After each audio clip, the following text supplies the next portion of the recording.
Introducing the IC2 by Nightingale. Here's how to make the most of your new task chair. Start by adjusting the height of your seat. To lower, lift the lever on the right-hand side of the chair upwards while sitting.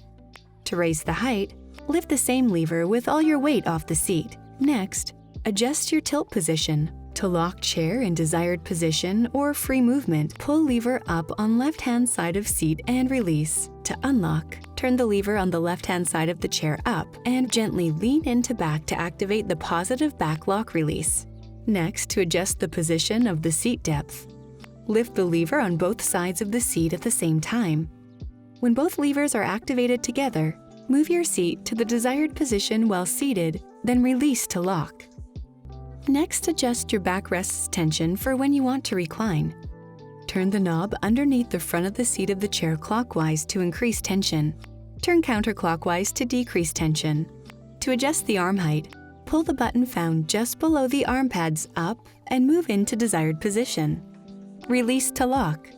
Your arm should be resting at a 90-degree angle for optimum comfort. To adjust the arm width, turn the knob on the underside of either arm clockwise and adjust width. To tighten in position, turn the knob counterclockwise. To pivot the arm pads, press and hold the front button and release to lock. To move arm pads forward or back, press and hold back button, slide into position, then release to lock. To adjust the headrest height, simply lift or lower to desired position. Your headrest can be tilted to desired angle. Finally, adjust your lumbar support.